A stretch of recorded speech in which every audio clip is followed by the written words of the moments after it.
Qu'il me soit permis ce matin, madame, monsieur, d'évoquer certains noms, des noms importants pour le pays. Marthe Moumier, Marie-Irène Ngapet-Billon, également Gertrude Omog, Lucie Ngatsu, mais aussi ces femmes de l'Union démocratique des femmes camerounaises, créée, comme vous le savez, le 3 août 1952.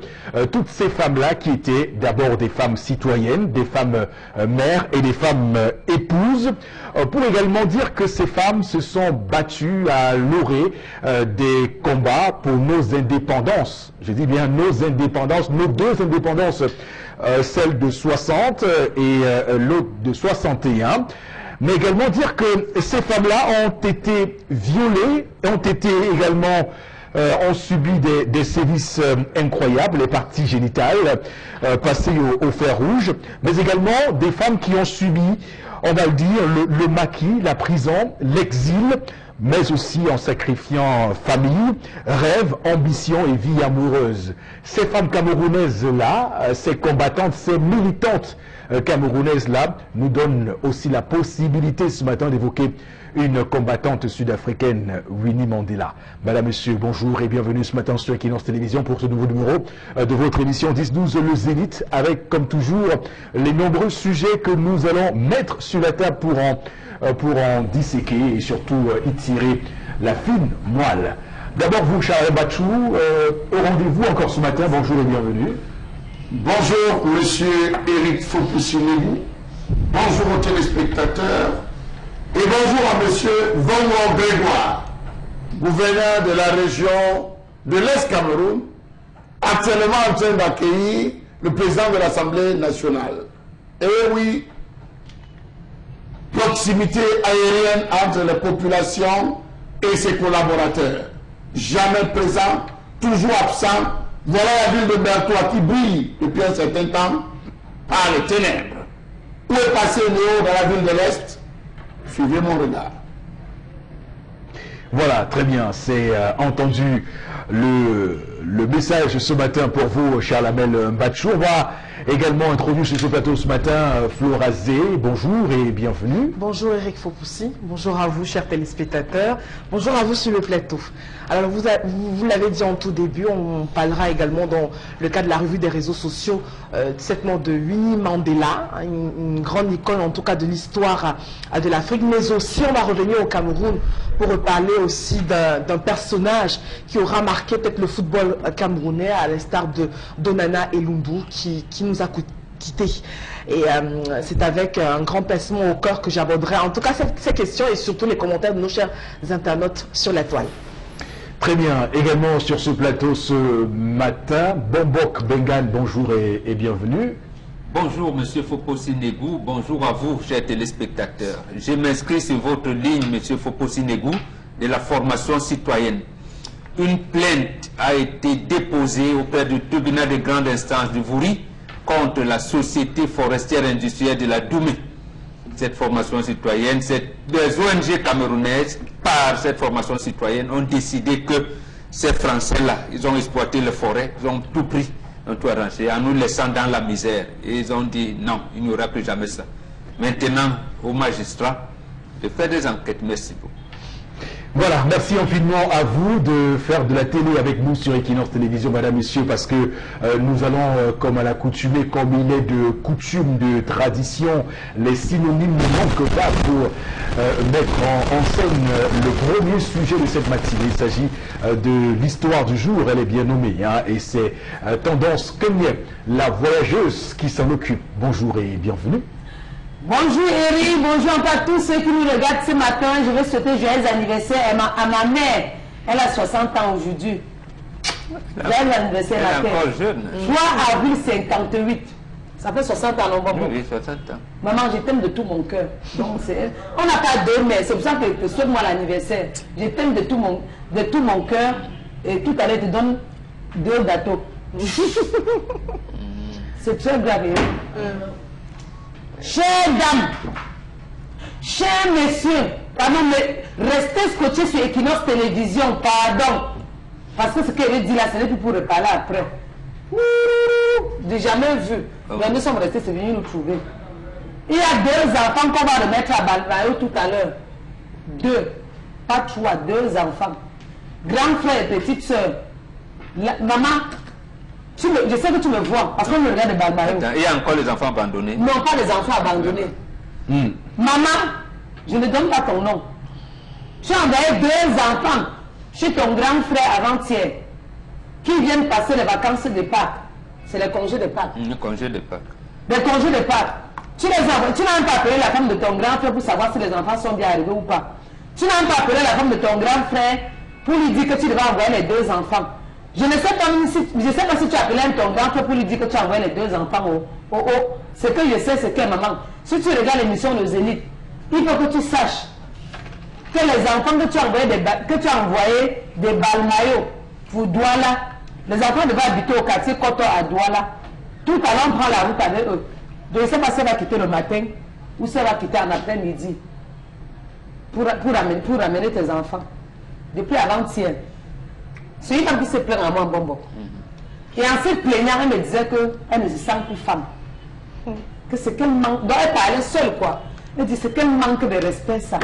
Hein? C'est qu'elle méprise ça. Hein? C'est même qu'elle malchance ça. Qu'est-ce que la petite soeur de mon mari me veut? Hein? Quand je vais me comporter mal, on va dire que je me suis mal comporté. Alors si j'attends le retour. Donc elle a dit qu'elle attend le retour. Elle dit qu'elle est restée à la maison avant-hier, elle décortiquait son pistage. Elle voit la moto débarquer. Vroom! Quand la moto gare, elle voit 2 enfants sur la moto. Le grand frère et la petite soeur, dont l'aîné et la petite soeur. Elle essaie de se précipiter à prendre le sac. Elle a été une deuxième moto qui devait encore garer. Alors que non. Elle demande à l'enfant que c'est la fin. Oui, maman. Tu es arrivé avec qui? Avec ma petite soeur. Ah, ok, donc vous venez ici ou quoi? Vous partez? L'enfant dit que non. Maman dit qu'on vient ici là passer les congés de Pâques. Elle dit ok, mettez le sac dedans. Elle a attendu 2 heures de temps. Pendant que sa belle-sœur devait l'appeler pour dire que j'ai pas envoyé les enfants. Elle n'a pas appelé. Elle a attendu même quand l'enfant pouvait dire que maman a appelé pour dire que maman m'a envoyé le message pour dire que je te disais que nous on a voyagé, qu'elle va t'appeler. Rien. C'est où elle me dit qu'elle a appelé son mari. Bon, elle dit à son mari que ouais, bé. Comment ta soeur peut envoyer les enfants? Elle ne m'appelle même pas. Son mari lui a dit que bébé gère. C'est entre vous les femmes. Gère ça. Hier, elle a géré. Monsieur n'a pas augmenté l'argent de la ration. D'après ce qu'elle m'a dit. Parce que c'est depuis avant-hier que les enfants sont là. Ce matin encore, je l'ai appelé. Le téléphone sonnait, ne prenait pas. Ah, peut-être qu'elle était en train de faire le sac pour ramener les enfants avec toi. Mais j'ai causé avec elle hier. Elle me dit que jusqu'à 20h, si sa belle-soeur ne l'appelle pas, elle va ramener les enfants aujourd'hui à Balmayo. Je vais couper court. Et en disant à tous ceux qui nous regardent que votre belle-soeur, c'est une question que je pose. Si elle pose mal, je dis qu'elle pose mal. Votre belle-soeur débarque avec les enfants, envoie les enfants sans vous appeler. Est-ce que vous allez faire rentrer les enfants là, sous prétexte que vous n'avez pas appelé? Point d'interrogation. Est-ce qu'au nom de l'amour, vous ne pouvez pas conserver ces enfants en tant que mère d'enfants? Point d'interrogation. Oui. Est-ce qu'en voulant imposer ton respect, il faut renvoyer les enfants? Point d'interrogation. Donc il y a tellement de Non, questions. mais c'est des bonnes questions, des questions pertinentes qui sont posées sur la table ce Bonne matin. interrogation, c'est Ce bon. matin, tendance la voyageuse, la bruxelloise, Toujours en poste. toujours en poste. L'année prochaine, vous gardez la neige dès que voyage. Toujours imité mais jamais Vous égalé. regardez la neige comme ça dans les glaciers. Voilà, on est sur le plateau, on est en direct sur Equinox Télévision, on fait de la télé, madame, monsieur, mais surtout on refait la société et les rapports familiaux pour d'ailleurs en tirer des leçons, des enseignements pour consolider les familles et partant souder le Cameroun dans ce qu'il a de plus cher, le vivre ensemble. Et ce vivre ensemble là commence au niveau de la cellule familiale. Donc c'est important de savoir comment se gèrent les interactions entre la belle famille et les épouses qui le plus souvent se plaignent de subir une trop forte pression de la part de leur belle famille. Il y a des mamans aujourd'hui qui ont passé toute leur vie à élever les enfants de des sœurs hein, de son époux ou des frères de son époux, et donc aujourd'hui elles s'en offusquent parce qu'au final il n'y a pas de récompense, elles n'ont pas la récompense qu'elles mériteraient après avoir autant sacrifié la vie. Mais peut-on parler sérieusement de de sacrifice aujourd'hui lorsqu'on parle de prendre en charge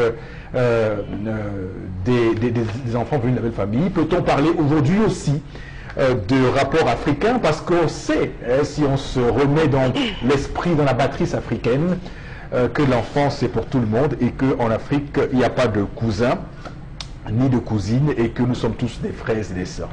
Bref, on aura l'occasion d'en parler, mais il s'agit ici d'une simple question de bienséance lorsqu'on vit avec les gens, de bonne éducation. Parce que la moindre des choses, lorsqu'on souhaite envoyer son enfant chez quelqu'un, c'est de prévenir la personne, de lui dire, voilà, écoute, j'ai mes enfants qui arrivent chez toi, s'il te plaît, voilà. Donc, que de mettre les gens devant les faits accomplis. Vous n'êtes pas au courant, vous ne savez pas ce que l'autre a prévu et vous venez comme ça l'encombrer avec une situation imprévue.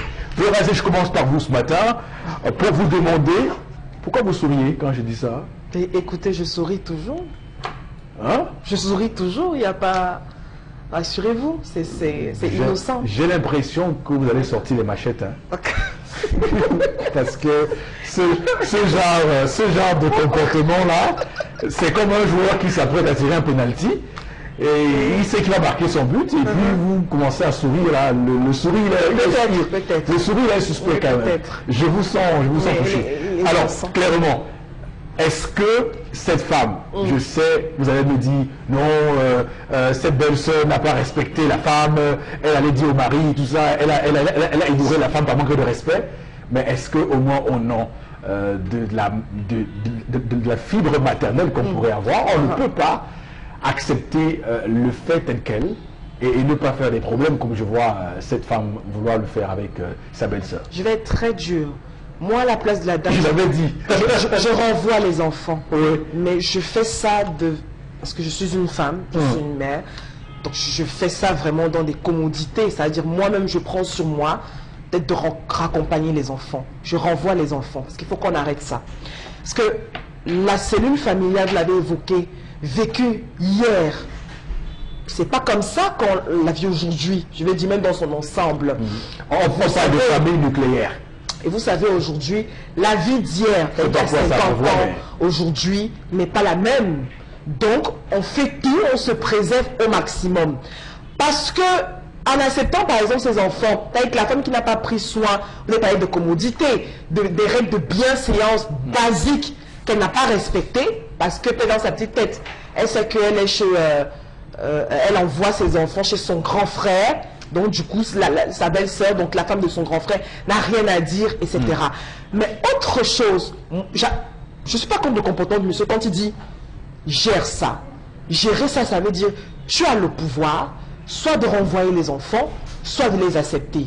Mais c'est un pouvoir qui peut s'apparenter à un non. Quand l'homme dit ça, parce que quand il dit ça, ça veut dire qu'il donne toute la responsabilité à la femme. Et ça gêne. Et moi, à la place de cette dame, je renvoie les enfants. Parce que même pour accueillir quelqu'un chez soi, Eric Fopoussi, même pour une journée, il faut se préparer. Pour une journée, il faut se préparer. Et on se prépare d'abord mentalement, psychologiquement. Mais surtout financièrement aussi. Oui, surtout financièrement. Puisque la personne très mal. Tout à fait. Dans sa sécurité, vous incombe. Parce que quand la personne sort de là, juste avec un verre d'eau, ou alors avec un petit sauté de tapioca, je suis allée chez Flora, on a très mal reçu, même pas un verre de vin, même pas si. Mais c'est ça en fait. Et quand vous recevez donc les enfants d'autrui, quand l'enfant repart par exemple avec un petit maillot, non, quand l'enfant repart, oui c'est mon enfant, repart avec un petit bobo, quand on n'a pas pour dire l'enfant a eu ça, et encore que je ne connais pas véritablement comment les enfants vivent, sur le plan sanitaire, etc. Non, Eric Fopoussi, ça se prépare. Ok, c'est compris. Donc moi, première prise de position, je renvoie les enfants. Les enfants sans délai. Oui. Je reviens à vous dans un instant. Gardez votre mal en patience. Et je chronomètre. Vous chronométrez, d'accord. Ouais. C'est tant mieux. Vous êtes le CNC de ce plateau ce matin. Le Conseil national de communication. Alors, bon, Bengan, vous êtes une caution sagesse. vous êtes un garant, un gardien de tradition. Je vous imagine déjà horrifié par ces propos de Florazé qui dit renvoyer les enfants sans délai, c'est un peu militaire. On va dire que Florazé est la démonstration de ce qu'a été la colonisation française, la répression. J'enlève la corruption. Hein.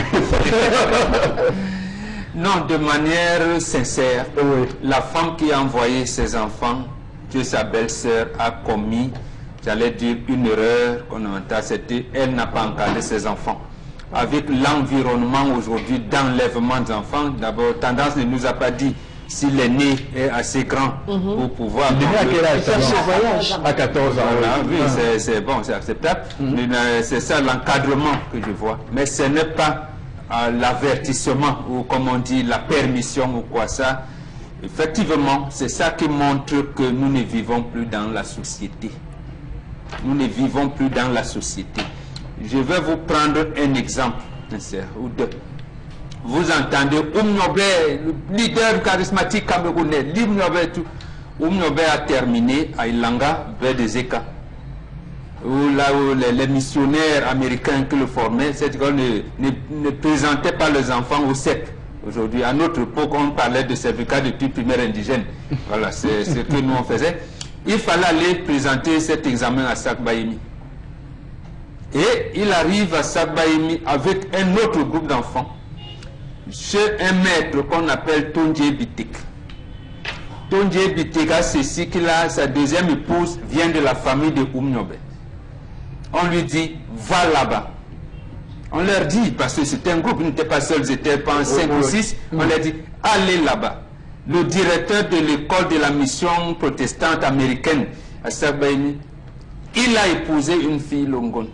Vous allez le trouver, vous allez habiter chez lui. Imaginez Ezeka, quitter Ezeka pour arriver à Pouma Sakbaïmi à l'époque.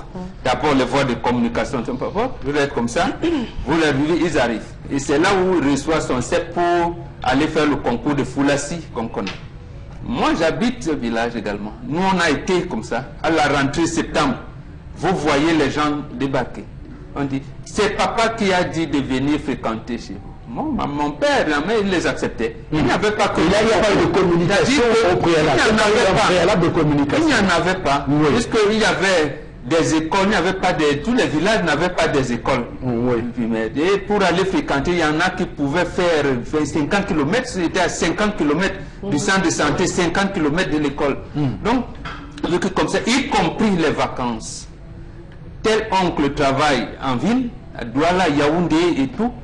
Pendant les congés, il est même surpris que bon, les enfants de part de lui, si vous connaissez là où habite, vous venez, il vous reçoit. Et il vous reçoit avec c'est ce qu'on avec appelle bonheur, avec fierté, avec Absolument. plaisir, sans Absolument. rechigner. Je le dénonçais ici hier. Ce que vous appelez village planétaire, je pense que la société dite moderne n'a plus de vocabulaire.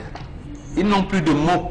Parce qu'ils ne savent pas ce qu'il faut faire, quel mot utiliser. Village planétaire. L'argent circule, les biens aussi, mais les hommes, les Internet des hommes et tout, et les ça autres. n'existe pas. Oui. On vous dit les réseaux sociaux, tout ça. C'est pour nous qui sommes des Africains. Oui. J'ai dit, ces mots ne sied pas avec notre culture. Et vous voyez, en plus, c'est vide de sens, c'est d'une vacuité inouïe. et tendance a dit quoi? Il a dit, la femme dit que le mari n'a pas augmenté l'argent de la ration. Vous voyez? Oui. Vous voyez là où on est arrivé dans une société marchande où c'est l'argent. L'argent. Même aujourd'hui, quand on vous parle de droit de la femme, c'est que non. Comme mon mari et moi, nous sommes monogamiques et avec communauté des biens. D'abord, qu'ils construisent les meubles là. D'abord, comme on est communauté des biens, même si le titre foncier porte un nom, on verra.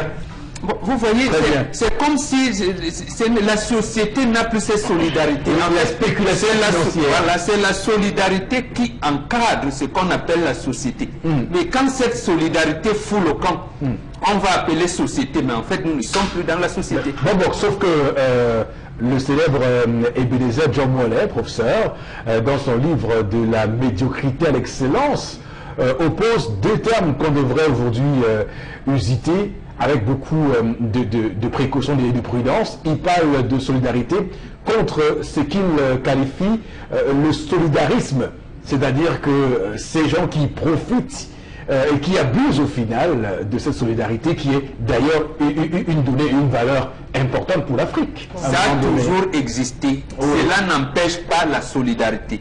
C'est précisément lorsque la solidarité va prendre le pas sur le solidarisme qu'on deviendra une société normale. Même les gens qui parlent de solidarité vont vous dire, oui, nous voulons une société équilibrée. Nous voulons, je vous ai fait allusion ici du rapport 2002 de la Conférence des Nations Unies sur le développement économique. Il vous parle lutte contre les inégalités. Est-ce que les inégalités, on est plutôt en train de creuser les inégalités.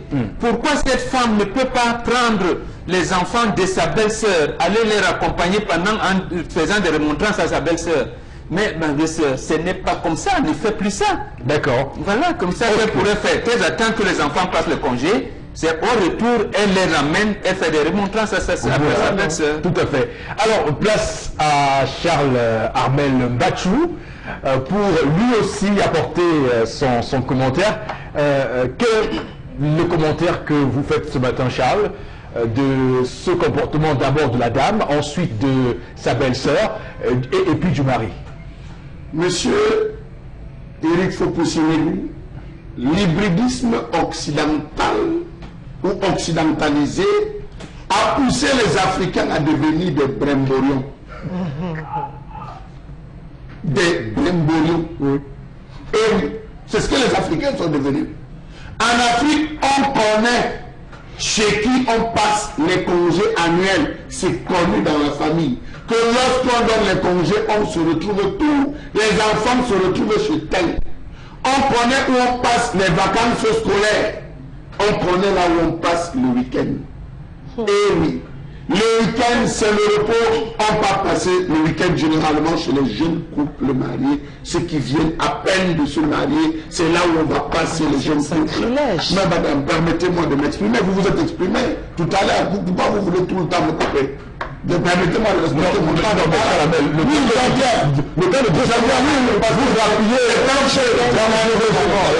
En l'expression belle-sœur, sont doués. L'expression beau-frère, sont doux. Ça n'a jamais existé en Afrique. Ma belle-sœur, c'est encore de francisation. Ma belle-sœur, un hybridisme. On disait mon mari, ma femme, mon mari. Mon grand mari, ma grande femme, ma grande épouse, ma première épouse. Oui, voilà comment on parlait en Afrique. On parlait du premier-né. Le premier-né de la concession était d'office le père de tous. Aujourd'hui, c'est perdu. On ne connaît pas qui est le premier-né. Parmi les frères, qui est le premier à avoir donné naissance, c'est le premier-né de la concession. Il a une place. Alors je dis, cette femme s'est très mal comportée. Cette femme a blasphémé contre son mari.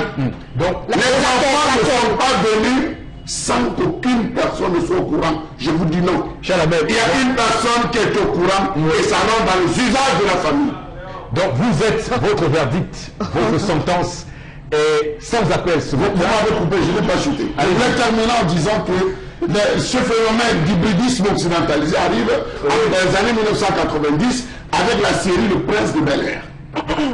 C'est comme Le Prince de Bel-Air, diffusé à répétition sur la chaîne nationale. Permettez-moi, l'histoire, Will Smith qui était l'enfant du frère, qui était celui qui faisait le plus de bêtises. L'un qui avait le bêtises dans la maison, c'était l'enfant de l'autre, jamais les enfants de la maison. Sa phagocyté, ça préparait la mentalité africaine à comprendre que tous les dégâts dans les maisons ne sont causés que par celui qui vient, parce que les enfants de la maison ne peuvent pas le faire. Ça a eu une incidence sur le comportement sociétal et ça a poussé les familles. Et je dis bien parce que dans cette période où je disais un peu le sang, certaines familles a commencé à se détacher, à libérer ce que Bobo disait.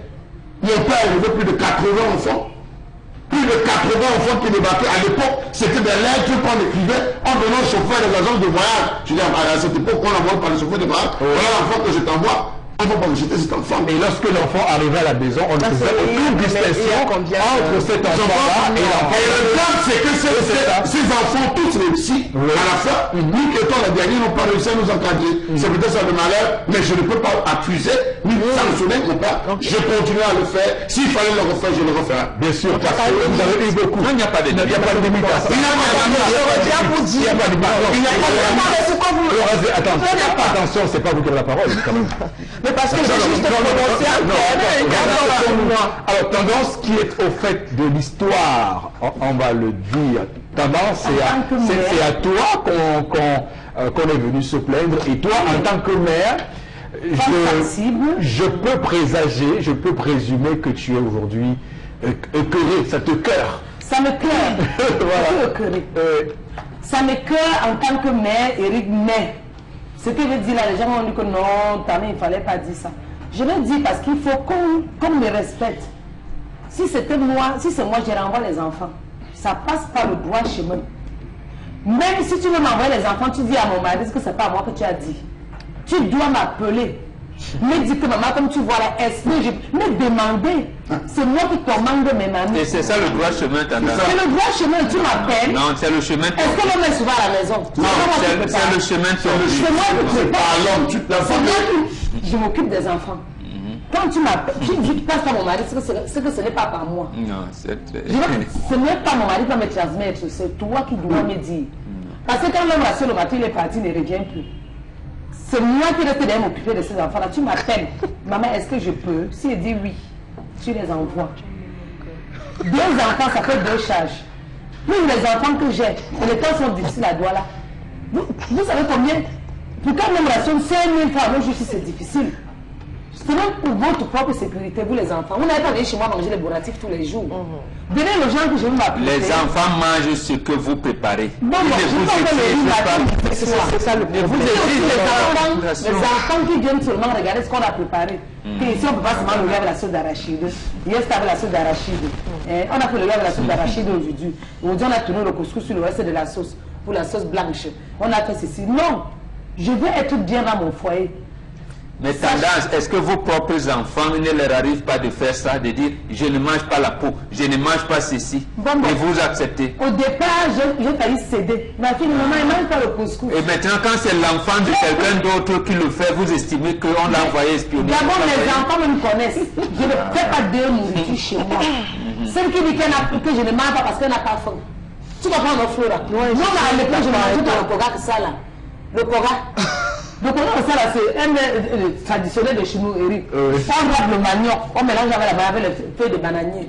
Quand ma mère préparait ça, je pleurais que je ne mange pas.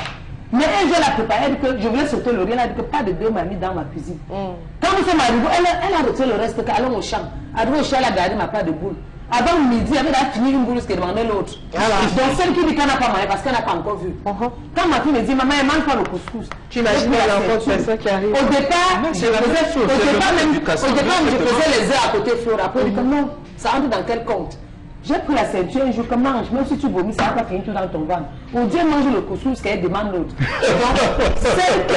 Même si il y a la belle famille, comme tu as le sein, si tu pourras pour le commentaire de ça. Je veux rebondir. Alors, voilà l'exercice le plus compliqué sur ce plateau. Alors, comment je peux... On va pas dire quelque chose de...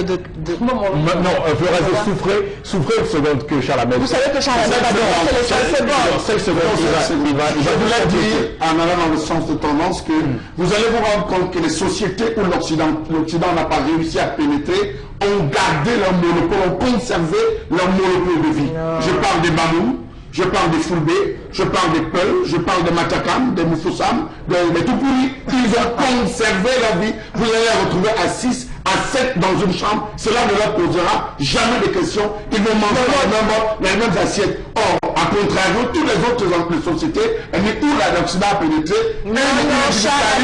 a pénétré.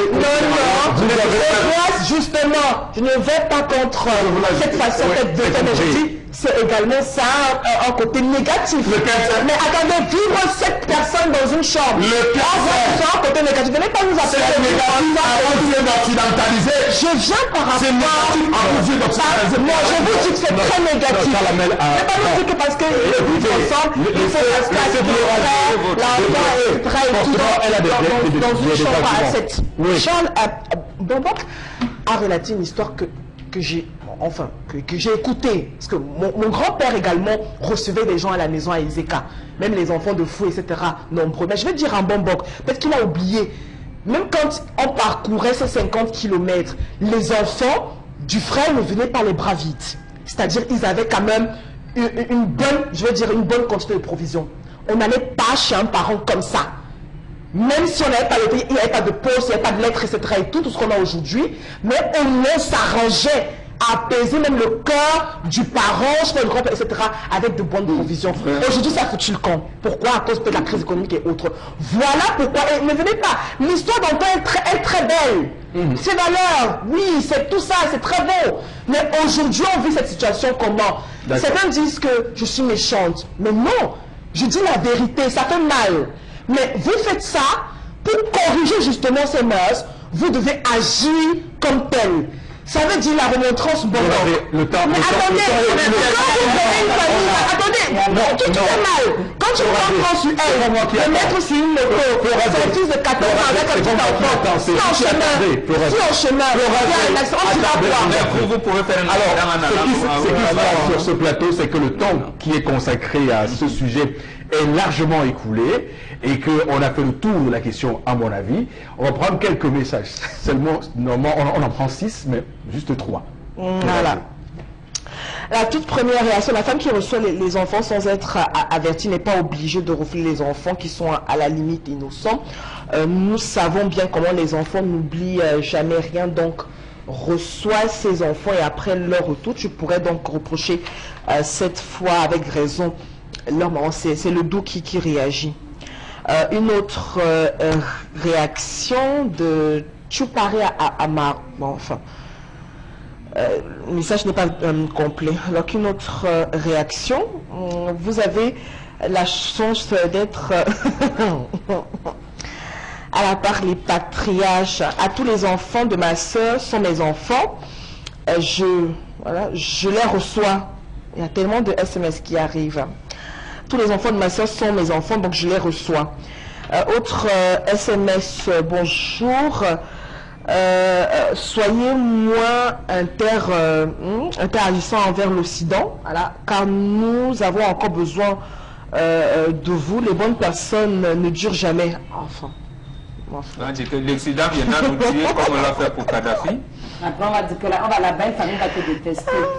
C'est pour le bien. Je m'inscris totalement en faux, parce qu'il y a tellement de SMS contre cette belle-fille. Imaginez-vous que ces enfants arrivaient et que la famille était allée en vacances. Comment allait-il réagir? Ou encore si la femme de la maison a un programme qui nécessite qu'elle sorte chaque jour. Ces enfants-là seront encadrés par qui?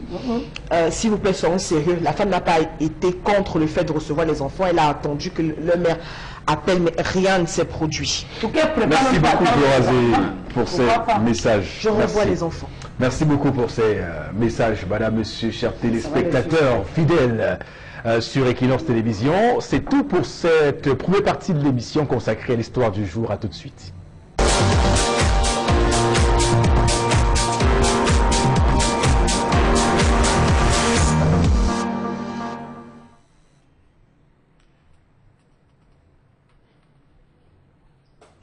Je m'interroge ce jour sur la question de l'état civil au Cameroun. Quel est le pédigré de nos officiers et secrétaires d'état civil dans ce pays? La loi camerounaise reconnaît 3 types d'actes. L'acte de naissance, l'acte de mariage et l'acte de décès. Qu'est-ce qui peut expliquer le fait que les enfants naissent mais n'existent pas? Peut-on parler avec aisance de la tenue et de l'archivage des actes de l'état civil, naissance, mariage et décès? Peut-on se fier au système d'état civil camerounais? Est-il facile d'avoir accès à la souche de son acte de naissance? Peut-on se vanter de la qualité de l'archivage des données de notre état civil? Comment comprendre l'ensemble des tracasseries et autres formalités liées à la déclaration de naissance? Comment comprendre le fait que 30% des enfants qui naissent dans la région du centre, sud, est et nord ne se font pas établir un acte de naissance? Comment comprendre le fait que l'acte de naissance soit négligé alors qu'il est demandé pour l'établissement des documents administratifs tels que la carte nationale d'identité, le passeport, mariage, certificat de nationalité, inscription scolaire, secondaire, universitaire? Comment expliquer la pénurie constante et la mauvaise conservation des registres d'état civil, la lourdeur administrative dans la délivrance des actes et l'inobservation des textes sur la gratuité dans l'enregistrement des actes, le coût moyen d'un acte de naissance? Comment comprendre que 6% de décès seulement sont déclarés au Cameroun en 2018? Comment comprendre que tous ceux qui décèdent ne réussissent pas, ou les familles ne réussissent pas à faire établir des actes de décès? Aujourd'hui, un mort n'est qu'un macabé dont on devrait rapidement se débarrasser sans que l'État ne soit au courant, ne soit informé de la disparition. Que dire alors des multiples mariages qui sont faits dans ce pays? On se marie comme on veut, quand on veut, où on veut, sans toutefois se soucier des souches et des archives tenues, parce que archives n'existent pas. Comment comprendre que 96% des naissances enregistrées sur le plan national, 82% seulement proviennent de la région du littoral? Comment comprendre l'inadéquation des ressources humaines, logistiques et infrastructurelles intégrées dans la gestion de l'état civil au Cameroun? Comment comprendre l'irrégularité dans l'approvisionnement des centres d'état civil en registre d'état civil? Comment comprendre la mauvaise qualité de l'archivage des registres dans les centres d'état civil? Comment comprendre le taux relativement bas du coût des populations au service ou du recours des populations au service et fait d'état civil au Cameroun? Comment comprendre le faible taux d'enregistrement des naissances et des décès auprès des services compétents, le manque de centres d'état civil secondaires, le manque de probité chez certains acteurs de l'état civil et le défaut de personnel qualifié dans certains centres secondaires? Savez-vous que la majeure partie des centres secondaires d'état civil censés être proches des populations se trouvent dans les maisons privées? Savez-vous que les programmes d'informatisation de l'état civil sont à l'arrêt dans bon nombre de mairies de ce pays? Comment comprendre donc que maires et adjoints délivrent à tort et à travers des faux actes de naissance et des faux certificats de nationalité aux étrangers? Comment comprendre le fait que nombreux soient les étrangers au Cameroun qui se retrouvent avec la carte nationale d'identité camerounaise? Comment comprendre que malgré la création du BUNEC, Bureau national de l'état civil, il demeure facile de falsifier ce document au Cameroun avec la maudite somme de 10 000 francs? Savez-vous que 3 enfants sur 10 au Cameroun n'ont pas d'acte de naissance du fait de la négligence des parents, de l'éloignement des centres d'état civil ou encore de la lourdeur des procédures? Savez-vous que dans les grandes agglomérations, le système d'enregistrement des naissances est informatisé, mais nombreux sont les ordinateurs qui sont devenus obsolètes? Savez-vous que même le matériel offert est parfois obsolète dès la remise du don, handicapant considérablement les agents? Savez-vous que le système d'enregistrement des naissances dans les hôpitaux demeure encore manuel? Même dans les zones urbaines comme Douala et Yaoundé, on utilise encore des carnets. Pourtant, on parle de l'informatisation à travers le Bureau national de l'état civil qui, entre guillemets, s'interroge. Avec son directeur général, le directeur général du BUNEC, le Bureau national de l'état civil, Alexandre-Marie Yobo, à qui on passe le bonjour ce matin de ce plateau sur Equinox Télévision, puisqu'on fait de la télé, on fait également la société, on refait la société avec toutes ces informations et tous ces développements posés sur la table ce matin par Charles Hamel. C'est d'ailleurs un sujet d'actualité, puisque on a vécu le week-end dernier un scandale énorme au CNJC, c'est le Conseil national de la jeunesse du Cameroun aux élections de là-bas, puisque les candidats ont ayant plusieurs actes de naissance. J'en profite pour saluer une amie à moi qui était portée à la tête de ce CNJC, Fazimatou Iyawa, à qui je passe le bonjour ce matin. Alors, revenons dans ce sujet pour dire que c'est extrêmement grave, puisqu'on nous a annoncé plusieurs fois des réformes engagées sur cette question de l'état civil. Je tiens d'abord à définir ce qu'est l'état civil. On nous le dit, c'est l'institution dont le but est d'enregistrer les actes et faits juridiques qui constituent ou modifient l'état des individus ou des personnes. Donc, c'est assez clair. On a l'acte de naissance, l'acte de mariage et l'acte de décès pour confirmer le DQUS. Et au Cameroun, on remarque donc qu'il y a des pesanteurs, des insuffisances, des problèmes qui sont liés à l'état civil. Malgré tout ce qui a été engagé comme réforme, malgré tout ce que l'Union européenne et toutes les autres institutions ont entrepris au Cameroun pour que le Cameroun retrouve du moins une certaine orthodoxie dans la gestion de ce dossier-là. On sait que c'est l'ordonnance de 81 qui définit clairement l'état civil au Cameroun, et qu'on a également ce décret de 2013, du 13 janvier 2013, barre 0031, qui fixe le fonctionnement du BUNEC et qui est censé venir régler des problèmes. Alors, Bengan, où se situe aujourd'hui les goulots d'étranglement de cette question de l'état civil au Cameroun? Malgré tout ce qu'on a cité ici, tout ce que Chalamel a évoqué comme manquement et comme solution engagée, mais qui jusqu'ici ne produisent pas de résultats. Vous avez parlé de l'ordonnance de 61, je pense. 81. De 81. Moi, je vous renvoie en 57. Par le décret qui donne naissance, qui porte le statut du Cameroun, donc qui donne naissance à l'État du Cameroun. Parce qu'en fait, l'acte de naissance, vous l'avez dit, je le répète en d'autres mots, c'est le premier acte de la citoyenneté.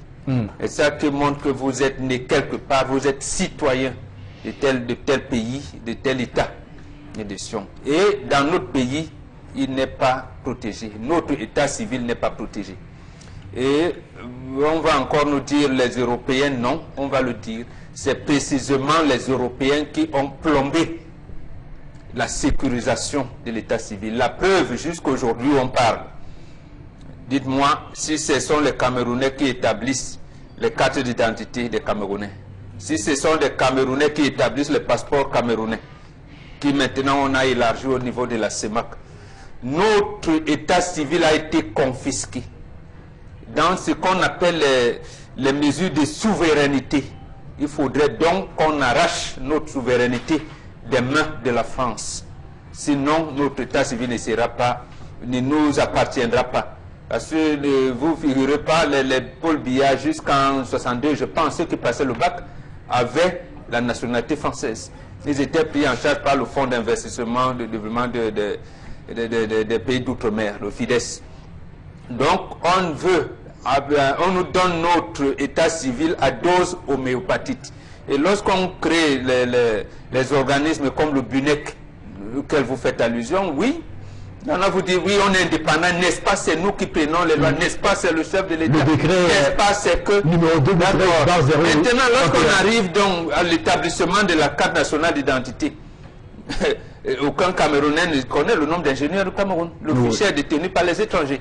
Combien de médecins au Cameroun? Combien? C'est-à-dire qu'à partir de 18 ans, lorsque vous voulez faire établir votre carte nationale d'identité, c'est quelqu'un d'autre qui vous dit. Donc, c'est ça qui fait donc que... Mais est-ce que vous y voyez? Parce que c'est clair que l'acte de naissance fait partie des actes qui sont régulièrement cités dans des cas de faux et usage de faux. Parce que le Cameroun aujourd'hui n'a pas un acte de naissance sécurisé. Absolument. C'est un problème. Les footballeurs, vous avez cité le nom. Il y a un mot qu'on a consacré, l'acte Kumba. Je veux dire, c'est un véritable problème qu'on n'ait pas un acte qui soit sécurisé. On a quand même réussi à sécuriser les cartes d'identité, quel que soit ce que vous avez dit ce matin. Mais c'est pas tout le monde qui peut aujourd'hui l'acte de lorsque les prémices sont mauvaises, la conclusion est mauvaise. Les prémices, vous dites, l'état civil n'est pas sécurisé. Comment l'établissement de la carte nationale d'identité peut être sécurisé? Puisque la prémisse est fausse. Comme les prémices sont fausses, la conclusion est fausse, quoi que vous en fassiez. Donc, mais c'est mauvais, précisément parce que avec les sportifs, alors c'est très grave. Quand je le dis, c'est pour dire qu'au moins là-bas, il y a un semblant de... Non, il n'y en a pas. Il y a un semblant. Il n'y en a pas. J'ai l'impression que tout le monde peut faire des naissances quand il veut. Mais on vous a présenté les Nigérians qui avaient les cartes nationales d'identité camerounaises et qui exerçaient en tant que Camerounais ici.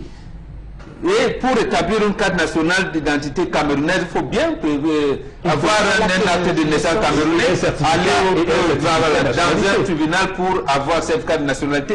Mais ils réussissaient à l'avoir. Ça veut dire que nos identités... Camerounais. Vous n'avez pas interdit aux gens de se nationalité camerounaise. Mais à ce moment-là, ils n'ont jamais produit les actes. Et puisqu'ils avaient les deux, ils pouvaient aller au Nigeria. La loi de 68 dit bien que quand vous avez pris une autre nationalité, vous perdez la nationalité camerounaise. Mais pourquoi on accepte donc qu'un Nigérien vient prendre la nationalité camerounaise et lui conserve sa nationalité nigériane? Donc ça veut dire qu'il y a un faux. Donc notre état civil n'est pas sécurisé. N'est pas sécurisé. Vous avez pris un exemple qui s'est passé là devant nous, un week-end dans, j'allais dire, quelque chose dans cette institution, ou alors cette association qu'a créé le chef de l'État lui-même, le Conseil national de la jeunesse, où quelqu'un vient postuler avec plusieurs actes de naissance. Et c'est la même chose qui va se produire lorsqu'il va présenter le faux diplôme. Donc nous vivons là, le Cameroun n'est pas encore un État. À faire, il faudrait que les Camerounais convoquent ce qu'on appelle l'Assemblée constituante, qu'on définisse le statut de Cameroun. Qui est Camerounais, qui ne l'est pas. Maintenant, les actes qu'on fait, ça donne l'impression de donner la nationalité camerounaise. On doit le faire parce qu'il faut quand même faire l'école, mais ça ne sécurise rien. Il faudrait que les Camerounais s'asseyent. On a évoqué l'informatisation du fichier de l'état civil. Ça peut être un début de solution. D'accord.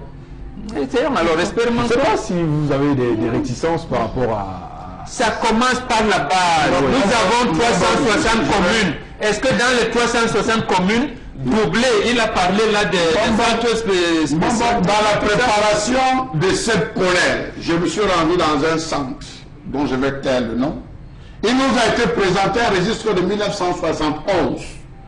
Et le feuillet de ce registre commençait à la page 46 avec l'extrait numéro 3224 qui en constituait la première page.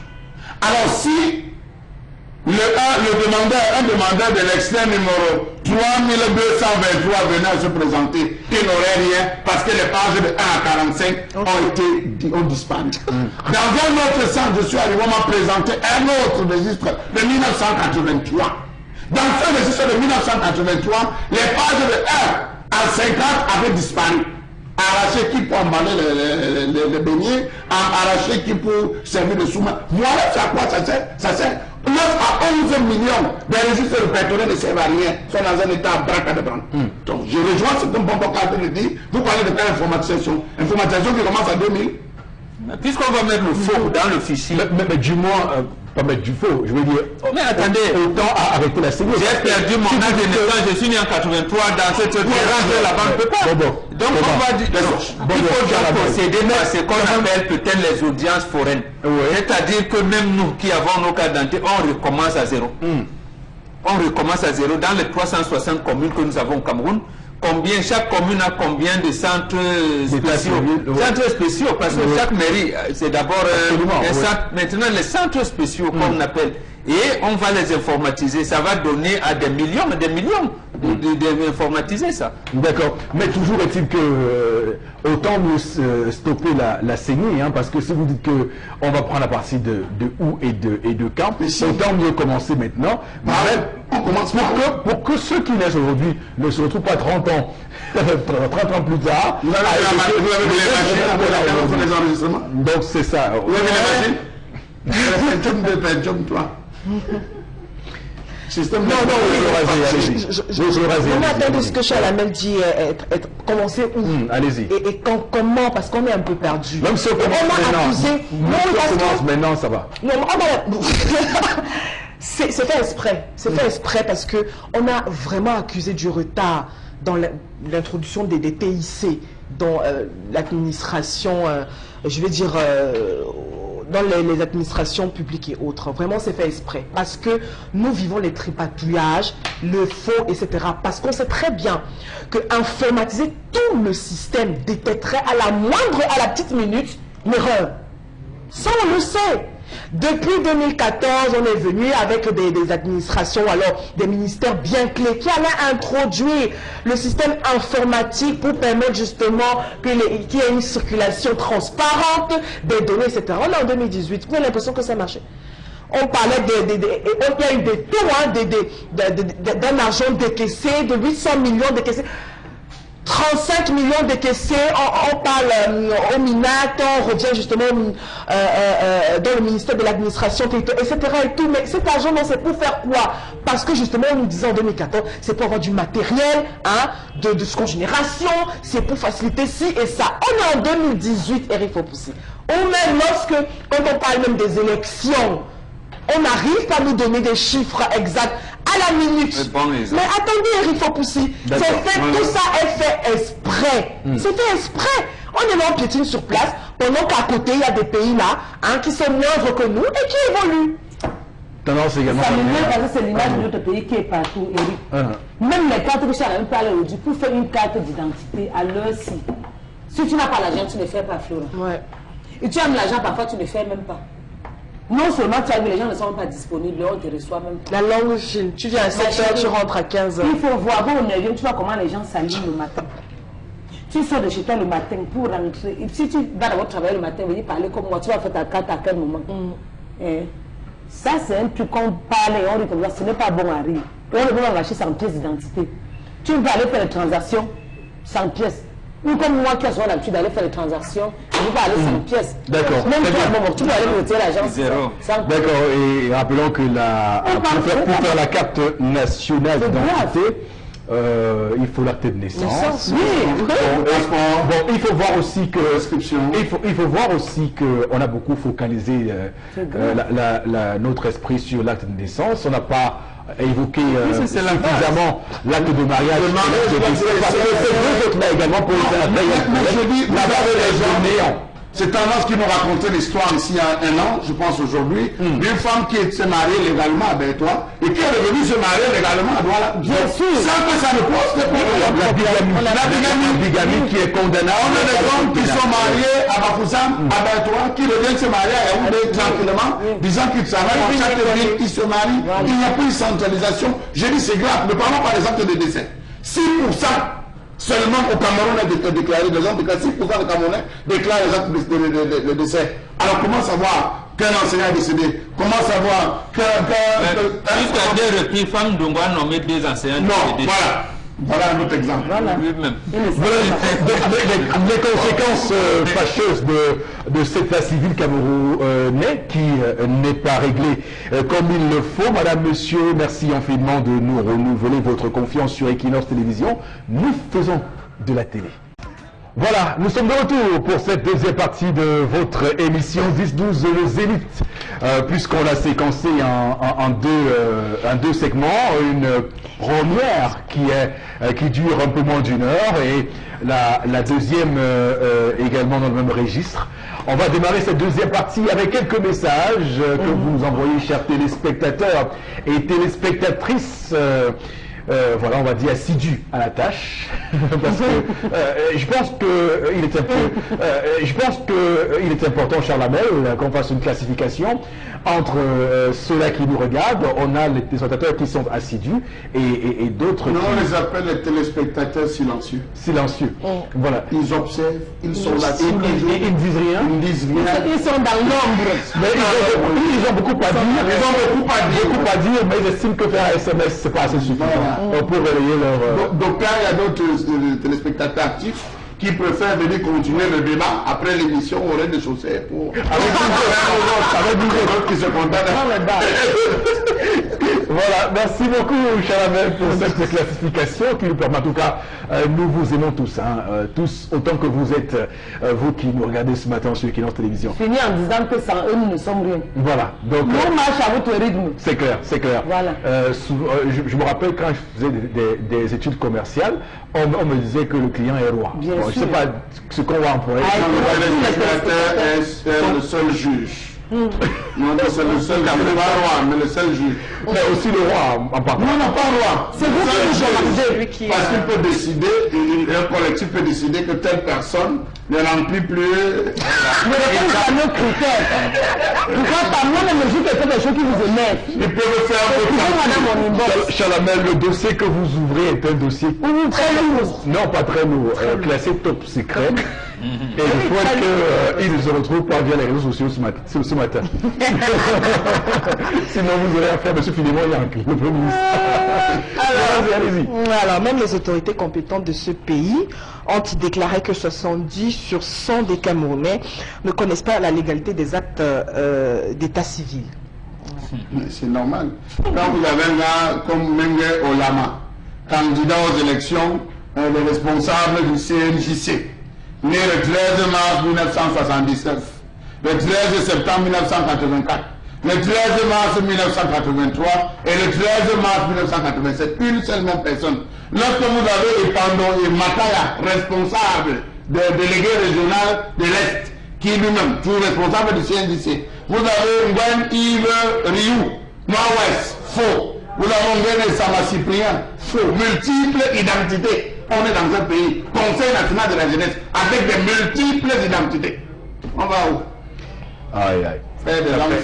Ça fait très mal tout ça. Et vraiment, c'est terrible. C'est terrible ça. Alors, pendant qu'on y est, c'est toujours le ministère de l'AT. Non,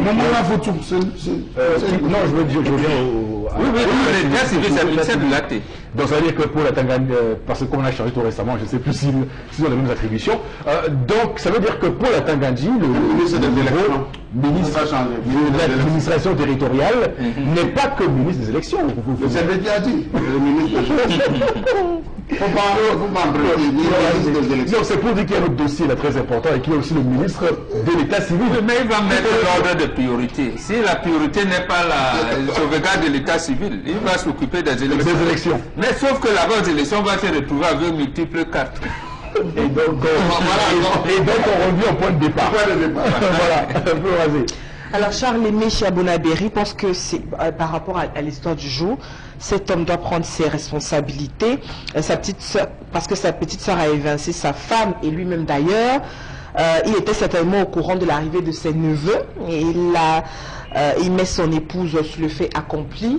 La femme est celle qui met de l'harmonie dans le foyer, donc il est difficile d'abord pour eux de vivre et puis de montrer à sa grandeur en gardant aussi ses enfants innocents. Elle n'a rien dit à sa belle-sœur car c'est son frère qui devrait encadrer cette situation. En tout cas, Charles-Aimé pense que c'est le mari qui est un peu fautif, c'est lui qui met donc le bâton dans les roues à sa femme. Si cette femme accueille... Comment il s'appelle, Charles-Aimé? Si cette femme accueille... Comment il a réussi à écrire elle aussi long message? C'est un enfant. Si cette femme accueille ses enfants, on la prendra pour une patate crue. Hein, voilà, c'est un homme d'appeler sa petite sœur pour qu'elle ne répète plus jamais. Mon épouse, quand vous faites telle chose, il faut demander à mon épouse d'abord. Vous coupez court. Maintenant, elles vont s'entretuer, il va rester tranquille et on va me détester dans la famille. On va la détester dans la famille. Le combat des femmes du 21e siècle. Nous sommes en train d'assister à ça. Il faut pousser debout pour rester dans la contemporanéité. Je dirais qu'il y a des familles où frères et sœurs sont tellement liés et soudés que les femmes venues de l'extérieur cherchent parfois à désolidariser cela. Il y a des femmes que lorsqu'elles arrivent ne se coupent pas la tête. Non. Elles trouvent l'amour que les frères ont entre eux. Ne comprenez pas tout et tout pour désoler. Ça peut être un cas. En renvoyant ses enfants, quel sera l'impact? Est-ce que vous qui décidez aujourd'hui de le faire, vous avez pris la peine de demander à votre mari? Non. Vous avez dit je refous les enfants. Vous qui? C'est pas le sujet. La chef de famille. C'est pas le sujet. Parce que si la famille, non, c'est pas la femme à la maison. Non, mais parce que si la belle-sœur qui, elle, c'est elle qui est la famille. Oui, justement, si elle connaît très bien les liens de famille, l'amour fraternel et tout, elle allait appeler justement sa belle-sœur pour lui dire j'envoie les autres, même si ça a une journée, on peut comprendre. Au moins passer un coup de fil. Mais elle n'a pas fait ça. Elle dit que c'est elle en fait qui est le problème. Faisons un peu les gens à la maison. C'est elle qu'on envoie l'enfant comme ça. Non. Elle a appelé mon mari. C'est moi qui vous avez été assez devant les enfants. Tous les gens. C'est la même chose. Je vais même faire pire. Elle fait les bonnes choses. Non, mais je vais pas faire pire. Moi, j'appelle ma média, ma mère que je gère. Moi, j'ai dit ma soeur que je renvoie les enfants, me traite de méchant. Mais non, que ce soit ma soeur ou ma belle-soeur, le traitement, il est pareil. On corrige aussi. Ça fait mal, Eric Fopoussi. Mais nous corrigeons également les meufs par ce type d'acte. Non, chez la mère, ce n'est pas un problème de guéguerre entre des sœurs, des familles, entre non. Parce que Les gens vont bien le voir.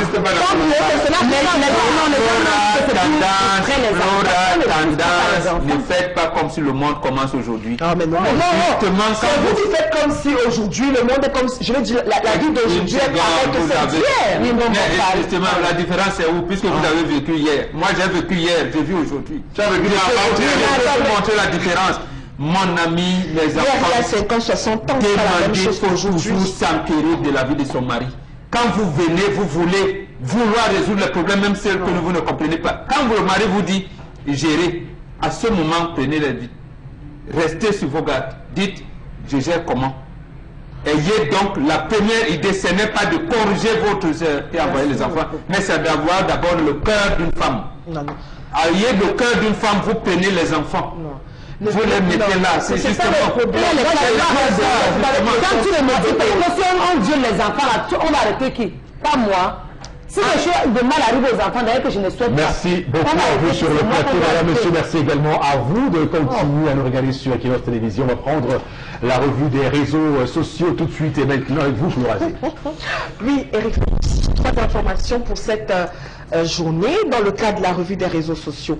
Et puis une information qui est triste, mais qui fait le buzz et qui va nous permettre de revenir aussi un tant soit peu sur le parcours d'une grande femme qui aura quand même été pour une certaine liberté, qui aura marqué aussi la vie des femmes africaines. On pense ce matin à Winnie Mandela, à 81 ans également, donc l'ancienne épouse de Nelson Mandela, donc décède. Winnie, on le rappelle, avait été hospitalisée déjà depuis janvier dernier. Elle décède donc de suite dans un hôpital de Johannesburg à suite d'une longue maladie. Donc on rappelle ce matin que Winnie Madikizela Mandela donc a vécu auprès de son époux pendant plusieurs années. Elle aura donc persévéré aussi dans le cadre de son combat politique. On sait comment elle a accompagné justement son époux malgré vents et marées aussi. Elle aura inspiré pas mal de femmes africaines et même pourquoi pas au Cameroun. Lui, il n'est plus. Donc on pense à elle, on pense à son parcours et justement Eric Fopoussi, cette information et ces très belles images continuent de faire le buzz à travers l'échelle internationale. Alors très bien pour cette première information dans cette corbeille de la revue des réseaux sociaux. Bon, Bengan, on va dire que Winnie Mandela était également une enfant du Cameroun. Absolument. Oui. Peut-être ce que beaucoup de gens ne savent pas, c'est que l'African National Congress, l'ANC, a été encadré par l'Union des populations de Cameroun. Peut-être le Cameroun a la chance que l'un de leurs camarades qui servaient de lien est encore vivant. Je pense qu'il a Yaoundé aujourd'hui, M. Nicanor Ndjawe, qui a encadré et Mandela et cette épouse et les autres qui ne sont plus. Donc, et ça en est suivi même les générations d'après, de Mokoko Priso, de Wungli Massaga, de Dr Yagnier, de Ariette Koué qui est ici. Donc en fait, pour leur combat est venu en exergue, mis en exergue pour la raison principale, c'est que la colonisation française et belge tuait systématiquement les leaders. C'est-à-dire que si au Cameroun, on avait eu la chance d'avoir un Félix Roland Moumié, Ernest Ouandjé Oumniobé à la tête de l'État, on aurait vu le combat des Marthe Moumié, des Imam Bem, des Marthe Ouandjé et beaucoup de princesses Mambou de Bana. On aurait vu les études Omok, vous l'avez cité d'ailleurs. On aurait vu le combat de la femme camerounaise, parce que, pas seulement de la femme, parce que ces femmes-là, pour venir, leur combat commençait par l'encadrement des jeunes filles. L'encadrement des jeunes filles. Et chez nous, la colonisation française a fait qu'on a coupé les têtes de ces gens, ce qui fait que l'UPC, même interdite, est allé encadrer les pays dits de la ligne de front, y compris en Algérie. Oui, le Mozambique, la Rhodésie est devenue Zimbabwe, tout à fait. L'Afrique du Sud et d'autres pays. Même l'Angola. D'autres pays qui ont contribué de manière significative à donner une fierté, un sentiment de fierté aux Africains, parce que quand on pense à ces figures-là, on n'a qu'une seule émotion qui nous traverse, c'est-à-dire qu'on est traversé par une onde qui nous montre qu'on a encore une dignité, la dignité africaine. Vous avez parlé de on permettait justement, elle, son premier diplôme, elle est assistante sociale. Oui. Et on vous dit qu'elle a eu une licence après. Et c'était ça le combat. C'est-à-dire que quand l'administration française contraignait les filles camerounaises qui passaient le bac mathématiques élémentaires ou sciences expérimentales avec les garçons, on acceptait que le garçon aille faire les études de médecine et devenir médecin, alors que la jeune fille, on l'envoyait à Pigy à Paris pour devenir secrétaire ou devenir sage-femme, alors qu'elle venait d'avoir le bac. Quelquefois même, elle avait la mention plus que le garçon. Vous savez, il n'y a eu que, je pense, Isabelle Tanque, qui a eu bac maths. Elle a fait les sciences économiques et elle s'est spécialisée même en économétrie, c'est-à-dire une option que même les garçons fuyaient, au point d'obtenir son doctorat en économétrie. Donc, si vous n'êtes pas, c'est le combat que les femmes camerounaises doivent faire aujourd'hui. On vient de violer les enfants en Konsamba. Je ne vois pas de magistrats camerounais qui s'en offusquent. Je ne vois pas des avocats camerounais. On attend Henriette Ekpo, elle est en train de partir. C'est-à-dire que beaucoup ne s'inspirent même pas chez elle. Pour voir, mais la femme camerounaise aujourd'hui, comment est-ce qu'elle est arrivée là-bas? Après, on va vous dire, c'est la récupération politique, c'est ceci. Voilà, la femme camerounaise, on regarde, on attend, et après 3, 4, 5 ans, Vanessa Tchatcho, on ne sait plus où aller son enfant, Konsamba, on en est là. Oui. Dans un pays où on manque cruellement d'eau potable, dans un pays où on manque d'électricité, dans un pays où les gens ont faim, ne mangent pas à leur faim, dans un pays où il n'y a pas de route, et qu'on nous dit que lorsqu'il n'y a pas de route, il n'y a pas de route pour tout le monde, puisqu'ils ont les 4x4, ils peuvent patauger dans ces routes-là sans problème. Nous devons aller à pied et être dans la boue et les inondations, subir les affaissements d'immeubles, effondrements et tout ce qu'on peut imaginer. Dans un pays où l'économie est en récession, dans un pays où on accable, on matraque les entreprises, Chalamel, le combat de Winnie Mandela aujourd'hui nous interpelle, nous autres. Bien sûr, il faut dire que, je veux dire en bon qu'elles sont toutes là, occupées à être sur WhatsApp, dans les forums, dans les forats, à discuter de toute autre chose que des choses qui concernent la femme. Non, mais je vous l'ai dit, c'est à savoir la belle famille à quelle place dans mon couple. C'est terrible, c'est terrible le niveau, c'est terrible le niveau de réflexion. À regarder les télénovelas, je compte le nombre de femmes aujourd'hui qui peuvent s'asseoir et 10 à 15 minutes après vous expliquer ce qu'elles a vu au journal télévisé. Elles sont peu nombreuses les femmes qui ont ce temps, mais qui ont plus de temps pour les télénovelas. Non, je veux dire que je pense qu'il y a un combat qu'elle aura mené qui pourra inspirer de nombreuses femmes aujourd'hui. Lors de l'incarcération de son mari, le harcèlement que sa famille a vécu pendant les forces de sécurité, on a des femmes aujourd'hui, que les femmes dont les maris sont emprisonnés et qu'elles disent même que leur mari a été emprisonné de manière arbitraire, de manière injuste. Je n'ai vu aucune femme, que ce soit la femme de Guinée-Fa, que ce soit la femme de Mendozé, que ce soit la femme de Tangalamabara, que ce soit la femme de X ou de Y. Je n'ai pas vu la femme se mobiliser pour dire que nous créons le collectif, nous allons accompagner nos maris. Il y a quand même la forme Marafa a essayé à malheureusement, je dis qu'il devait avoir ce collectif. Donc je pense que ça pouvait inspirer les femmes. Une association devait naître et là, on devait véritablement voir le courage. On a vu une femme qui a supporté, on a vu une femme, Winnie Mandela, qui a traversé un ensemble de coups, notamment le fait pour elle d'avoir été accusée de complicité dans l'enlèvement d'un enfant blanc.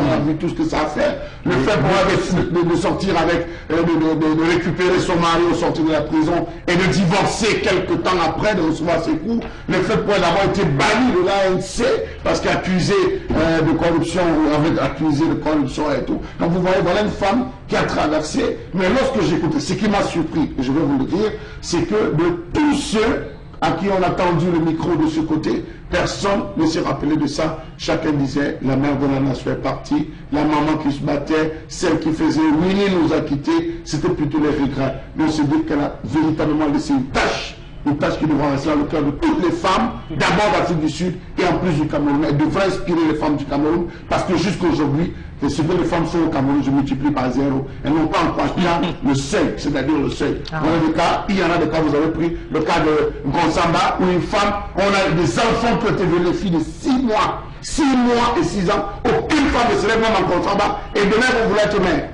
et député. Parce que il y a un monsieur de femmes. Il y a un monsieur qui me faisait tout récemment une réflexion, ma foi, tellement pertinente. Il me disait, mais vous avez une épouse à la maison, vous la voyez jamais regarder l'émission des émissions de politique du dimanche, vous la voyez jamais regarder le 20h d'équinoxe. Mais un matin, vous dites qu'elle fait de la politique. De quelle politique on parle? Donc ça commence déjà par les habitudes à la maison. Donc attention, mesdames, vous êtes appelées à je pense que Tendance est en train de se former politiquement. Elle est en train de consolider sa citoyenneté pour demain devenir maire de Fotoni. C'est sûr, mesdames, Le maire de Banja. De Banja. pourquoi ne pas être maire de Fotoni? Ça peut être... Non. Attends. Ah oui, j'ai compris. De Banja, oui. Mais on peut changer les choses dans le temps. Même si je vais d'avoir commencé à être conseillère. Elle a dit que Fotoni devient un arrondissement. Oui, ça peut devenir un arrondissement. Pourquoi pas? Les choses vont changer. Je veux saluer tous ceux qui me regardent ce matin à Fotoni et tous ceux qui sont ressortissants de Fotoni. Voilà, salut. Si tu me donnes le nom des gens, tu peux tout. Non, ça va. Dis madame Kamaka. Ça va. J'ai des noms. Mais en commençant d'abord, je vais être conseillère. Et non, je ne vais même pas dire parce que voilà une grande dame Cameroun a arrangé son chemin. Absolument. Lui, elle a arrangé son chemin parce que sur Facebook, même quand on insulte les mots en Flora, on l'a pas insulté. Quand je vous demande toujours d'arranger vos routes, chacun doit arranger sa vie avant de mourir. Je vois comment on publie, ouais, madame Nelson Mandela, ouais, maman, en Afrique du Sud, ça ne va pas, tu nous as quittés, Lui, elle n'était plus son épouse. Elle a gardé le nom, hein. Elle n'était plus son épouse, mais... Elle a divorcé en 96, bien sûr. Elle a divorcé, mais les commentaires montrent que c'était une femme exemplaire. L'exemple, vraiment, maman, que ton âme repose en paix. Donc ton âme repose en paix. Et c'est une idée que je vais partir. Moi, pardon, tu me tiens informé du programme. D'accord, très bien. Elle a fait un autre pays, vous n'êtes pas encore allé. Non, je vais partir un moment. Le professeur de l'université, Même ça. Même si on sait le programme du 2 un mercredi. Merci de lire. Même si on sait le programme du 2 un mercredi et qu'on était un samedi, on non, mais une dame comme Winnie Mandela, je pense que ça prendra un peu de temps pour qu'on puisse faire ses obsèques et que vous verrez le gratin mondial d'hypocrite aller devant sa tombe, devant sa dépouille versée de l'âme de crocodile. Non, moi ce que je veux dire, je suis tout à fait d'accord avec la colère de Charles Hamel, mais comme Bambok l'a relevé, Winnie, qui a commencé dans le social, elle était proche des femmes, elle était proche des jeunes filles, elle était proche des problèmes liés à la jeune fille. Mais justement, ce qu'on a constaté aujourd'hui, Charles Hamel, c'est qu'il y a un fossé justement entre ces femmes, dites ministres, dites mères, etc., entre la jeune fille et la femme rurale, etc. Il y a justement ce fossé. C'est-à-dire qu'elles ne vivent pas les réels problèmes de la femme camerounaise. Et moi, vocation là-dessus de parler de l'éveil de citoyenneté, je crois qu'il y a un travail pour que justement, celle qui est consacrée tous les matins ou toute la journée à regarder novelas et autres, a peut besoin d'un tic. C'est-à-dire que nous, quand on sent que son enfant a été violé et tout, qu'elle ressent une sorte de motivation d'aller vers ces femmes pour dénoncer et pour proposer autre. Est-ce qu'elle sera écoutée? On ira vers qui? Donc je crois qu'on n'a pas besoin, on ne veut plus de faux leaders. On veut de vrais leaders. Des femmes qui peuvent justement porter le bon combat des femmes camerounaises. Tant qu'on n'a pas ça, bon, on aura toujours, même si Charles Hamel, les femmes se développent de plus en plus sur le plan politique. Elles commencent de plus en plus à s'intéresser à la chose politique. Il faut quand même le reconnaître au Cameroun. Et nous encourager. Vous pouvez me citer deux. Non, même Charles Hamel. Je dis non. Je dis que on peut quand même encourager les femmes pour même déjà à la chose politique. Je ne peux pas quand même dénier cette voix. Je commande par madame Kamako.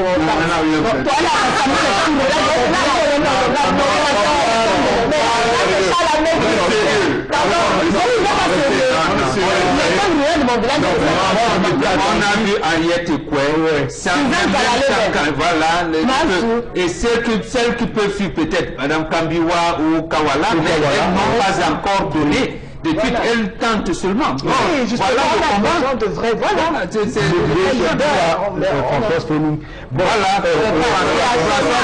Oui. Voilà. Respect à Sodam. On va Vlorazé prendre notre information de ce matin. Oui, à la tendance, une autre tristesse, en tout cas qui n'a pas laissé à nos internautes, je vais dire, inébranlable.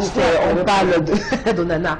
Et nous vous souvenez qu'on on parlait justement de la situation précaire dans laquelle il se retrouvait, cet ancien défenseur des Lions indomptables qui est donc décédé dans un dénuement total. On revient pour le dire dans la nuit de dimanche hier à Yaoundé à 67 ans. Nous avons quelques images aussi pour revenir sur ce personnage Tuponka.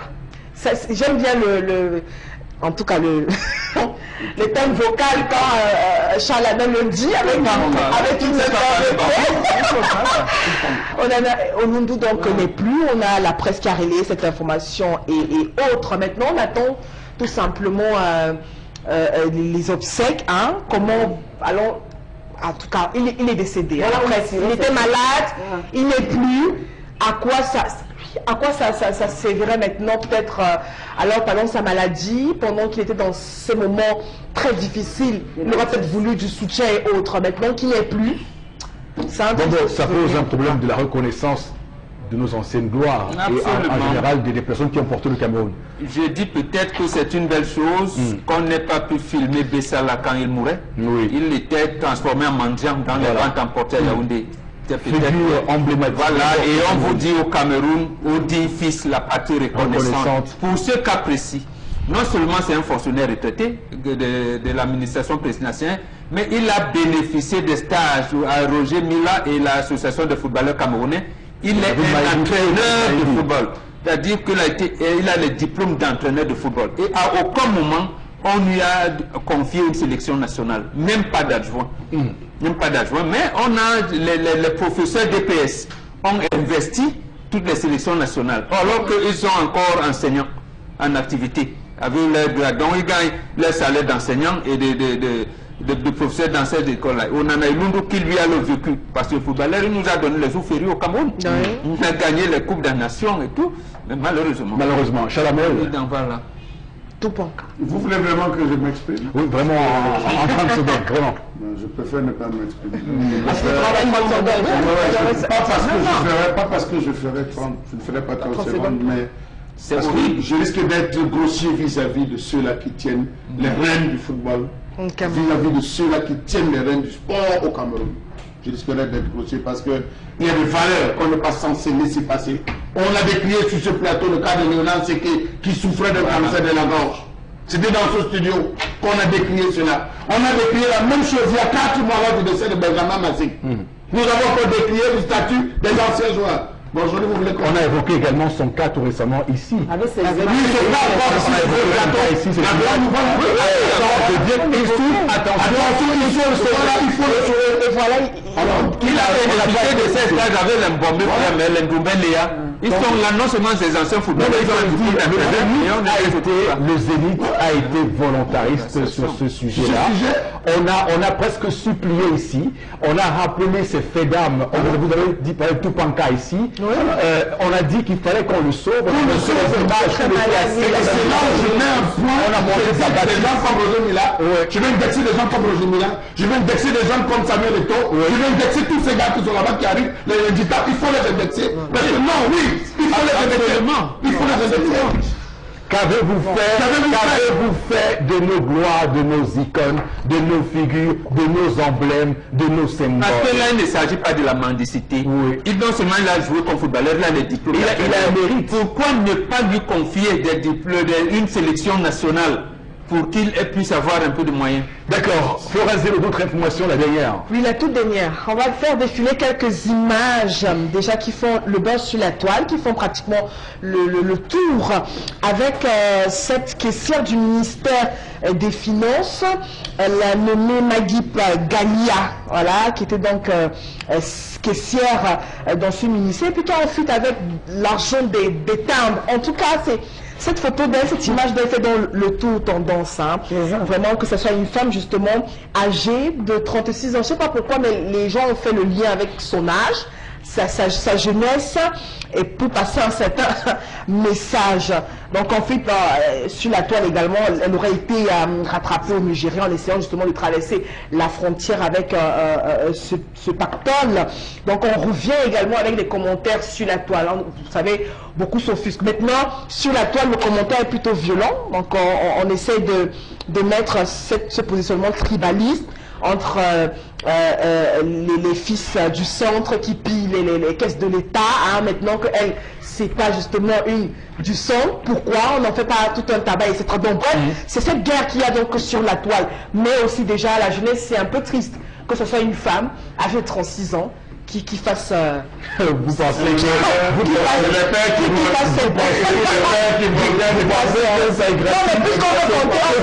On compte sur la jeunesse, justement, pour passer un certain message intègre. Il y a deux choses dans ce pays qui, moi, m'ont toujours questionné. Il y a l'argent des timbres fiscaux et l'argent du péage, les tickets de péage. Je vous pensais que ces deux choses-là étaient une fenêtre ouverte au vol tant qu'on continuait dans ce registre-là. Ajoutez à cela la déclaration sur le bail. Voilà. Ajoutez. Voilà. Donc, tous ceux qui payent ça nous amène aux origines. C'est tous les photocopies. Donc, moi, quand j'ai vu cette caissière du Milfi qui s'est enfuie dans des timbres fiscaux, moi je me suis dit d'ailleurs, cette histoire n'a pour moi jamais été très sécurisée. On nous appelle le timbre électronique à un moment donné, mais ça reste dans le même registre. Donc on dit c'est les histoires que les gens racontent tranquillement. Laissez-la aller. C'est la première à détourner. Chaque jour nous décrions sur ce plateau fuite de X, fuite de Y, fuite de Z, fuite de ceci. Les gens sont tranquilles, inondables. Faites le tour dans toutes les principales villes de ce pays. Vous allez vous poser des questions. Moi, je pense que dans un pays normal, lorsqu'on voit un véhicule avec des pneus, des pneus d'une certaine dimension, des véhicules d'une certaine dimension, on devrait interpeller l'individu. Monsieur, comment vous avez fait la réglementation? En termes de rien n'est fait. Vous voulez qu'on parle de quoi? Aujourd'hui, on ne parvient pas à mettre l'application, on ne parvient pas à mettre en application l'article 66. On ne connaît pas devant quelle institution on est censé le présenter, déclarer ses biens. On ne connaît pas les critères de déclarer. Donc, vous voulez qu'on fonctionne comment? C'est un flou artistique. Eh bien, laissez les artistes s'exprimer. Les artistes s'exprimer dans le flou de nos vidéos. Laissez les artistes s'exprimer. Ok, bon, ben, j'ai juste une petite diversion, parce que le Cameroun aujourd'hui, on est en train de se surprendre, mais c'est que le système, comme je l'ai dit à l'entame, favorise ce type absolument de situation.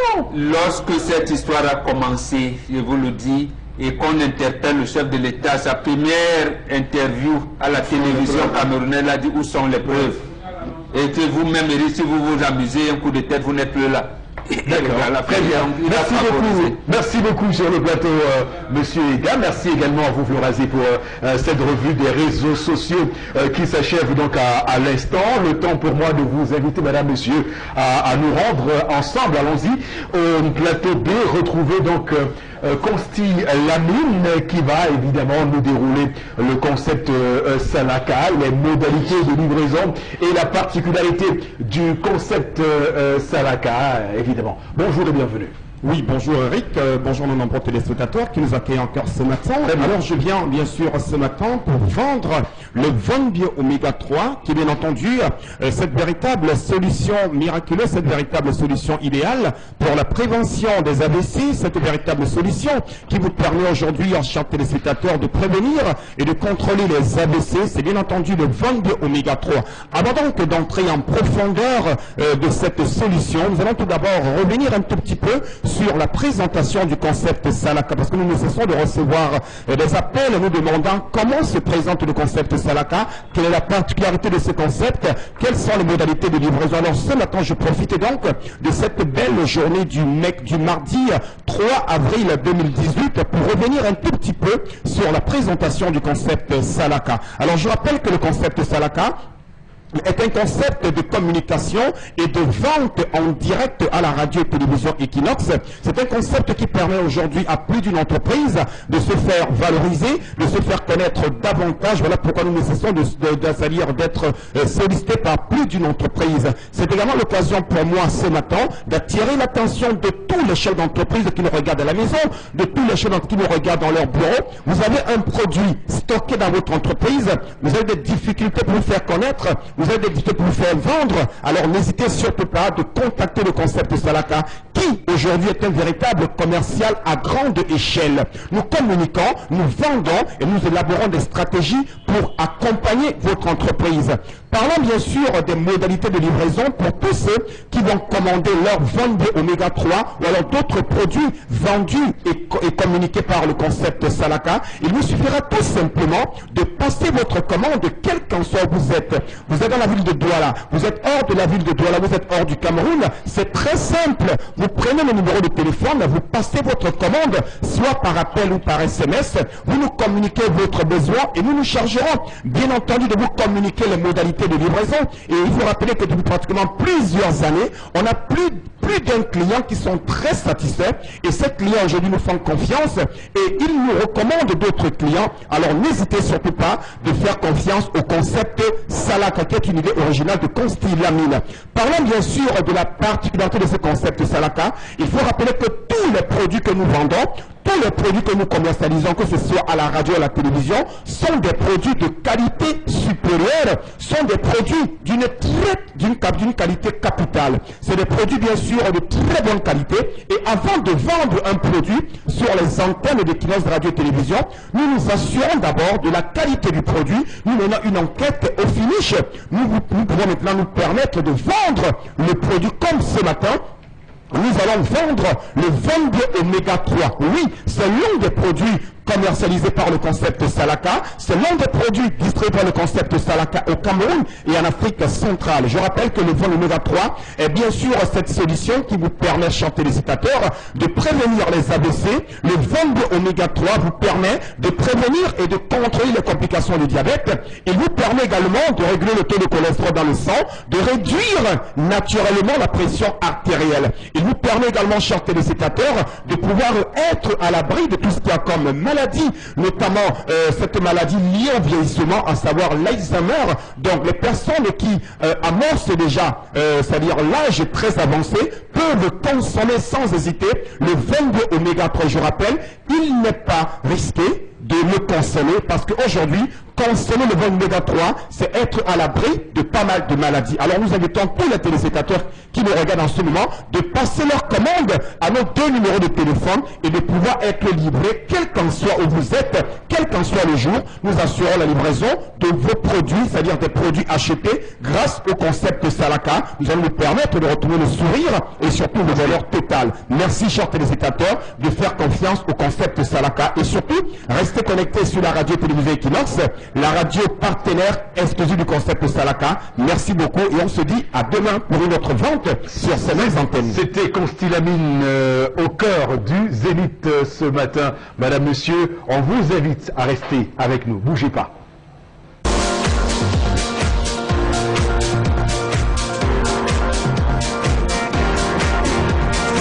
Parlons du développement et du progrès dans notre pays. Nous allons d'abord viser le secteur des transports. Parce que nous savons que le transport est un facteur capital de développement dans ce pays. Nous remarquons qu'avec la construction du 2e pont de Voré, et nous espérons bien que cela pourra dégager les risques d'embouteillage et d'accidents qui se passent dans notre pays. Donc pour cela, nous incitons les jeunes Camerounais à bien vouloir se moraliser, à bien vouloir prendre en compte ce qu'on appelle la notion de responsabilité. C'est-à-dire quoi? C'est-à-dire ceci, c'est-à-dire un étudiant jeune qui se met dans la route pour conduire, doit s'assurer que bon, il ne roule pas seulement pour son profit, mais il roule pour le profit du pays. C'est-à-dire quoi? Le respect de la clientèle, le suivi des règles. Donc il ne doit pas prendre la voiture, se mettre à rouler comme il faut, parce que nous remarquons tout ce temps-ci qu'il y a trop d'accidents, pas seulement sur le pont de Voré, mais les accidents un peu de partout. Nous incitons vraiment les jeunes à se mobiliser pour que demain notre pays puisse se développer.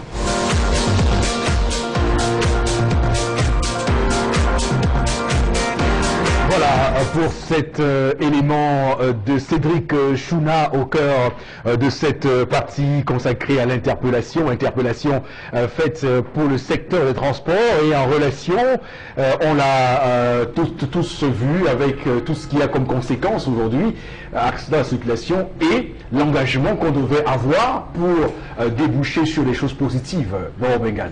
Oui, ça me plaît parce que là au moins ça traduit. Et ça va à l'encontre des idées reçues. On vous dit les jeunes Camerounais sont là, sont versés dans l'alcool, dans la débauche et tout.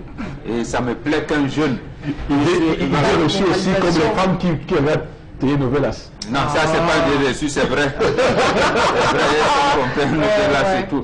Donc voilà, des jeunes qui vous disent ils sont là, malgré la misère dans laquelle nous les parents, nous les avons plongés. Il y en a qui estiment que le pays ne va pas sombrer dans la misère. Oui. Il faut sécuriser, il faut sensibiliser. Et l'actuel ministère des Transports, apparemment il était transporteur dans une autre vie. Jean-Ernest Ngalé-Boubeye. Je pense qu'il pourrait revenir, ne serait-ce qu'au niveau des transports, puisque tout ne se limite pas au niveau de l'état des voitures et tout. Au moins qu'il commence par là, il en viendra l'état des routes. Mais je pense aussi que c'est des marchés publics, les travaux publics. Oui, on va penser. Et c'est à eux que je pense davantage parce que il m'a été donné de faire un constat sur nos routes ces temps-ci. Il se trouve que nos routes se dégradent rapidement. Je me demande quelle est ça ne se dégrade pas rapidement. Quelle est la date de péremption Non, 1980 qu'on a commencé la nationale numéro 3. Oui. Et même lorsqu'on construisait la route aidée à Kribi, le projet a été, j'allais dire, fourvoyé. Oui. On parlait de l'autoroute. On a créé le projet. On a fait quelque chose d'autre. Tout comme Douala Yaoundé, on vous a parlé de l'Aslour, ça n'existe pas dans la nomenclature des routes. Oui. On nous a servi une provinciale, une piste. Une provinciale au lieu du national, et vous l'appelez national, c'est pas possible. Et lorsqu'on construisait la route aidée à Kribi, oui. On avait fait une étude qui montrait que les 372 de Yaoundé à Edea étaient dans un état de déliquescence avancée. Et donc ça ne s'écroule pas. Je dis Dieu est même avec nous, sinon ça aurait pu s'écrouler depuis 98. Tout récemment, il y a eu cette polémique sur les 409 bus sur cette nationale numéro 3 entre Douala et Yaoundé. 409 bus. D'abord, Cameroun Tribune avait avancé au chiffre de 200 milliards de francs CFA. Quelles ont été les mesures prises par un grand nombre de mesures? il avait dit dans l'urgence, les jours à venir, on va procéder au remplacement systématique de ces bus. Dans l'aide des dallots, comme ça. Le chiffre avait été... Maintenant, on va les 47 milliards de francs CFA. Encore que dans 47 milliards, c'est encore cher. Parce qu'une bus, j'ai calculé, ça fait 115 millions de francs CFA. C'est des effets. Non, c'est pas 83. Oui. Eric Fopoussine, on parle du deuxième pont sur le Vouri. Il est où? Non, le deuxième pont va remplacer l'ancien. Il y a un pont sur le Vouri. Il y a un pont sur le Vouri. Attention, le deuxième à la main de Vouri. Le deuxième pont sur le Vouri, il est où? Il y a pas de deuxième pont. Donc, voilà, en vous disant, concernant ce que le garçon a dit, ce qui est fait pour vous, sans vous, est contre vous. Mais aussi la période de moralisation. Hein. Vous savez, au-delà des routes aussi, nous devons être responsables sur les routes. Vous savez que la plupart des... On a relevé aussi que les chauffeurs sont plus souvent fatigués. On a souvent vu des chauffeurs boire au volant. Il y a une petite canette à côté, on l'a déjà prise. On a vu des chauffeurs fumer au volant. On a vu des chauffeurs... Donc bref, c'est même également la responsabilité de tout un chacun. Vous savez, dans une société, dans un pays comme le Cameroun, il est important d'ailleurs, et je pense que je vois beaucoup de condamnations en France et partout d'ailleurs sur la conduite en état d'ivresse. Au Cameroun, c'est rare qu'on... Et là encore, on en appelle la responsabilité du pouvoir judiciaire, des différents procureurs et magistrats. On va également dire que l'État a la responsabilité de sanctionner. Qu'est devenu je suis tout à fait d'accord avec vous. Je n'ai jamais vu un contrôle de police depuis que je voyage, des policiers faire passer un contrôle à côté sur le sol. Jamais. Mais vous avez vu des policiers et des gendarmes faire le contrôle avec des bouteilles de bière sous leur siège. Oui. Vous avez dit qu'eux-mêmes, si on demande de souffrir des nains, ils vont s'évanouir. Non, il faut dire que... Non, il faut bien non, pour dire nous sommes dans une société stressée. Où tout ce qui est... Le Cameroun, on étouffe. Donc, quand il est stressé, je vois un chat à la mer avec une canette. Je laisse passer parce que je suis stressé. Si les Camerounais, votre discours. Non, j'appelle à votre responsabilité pour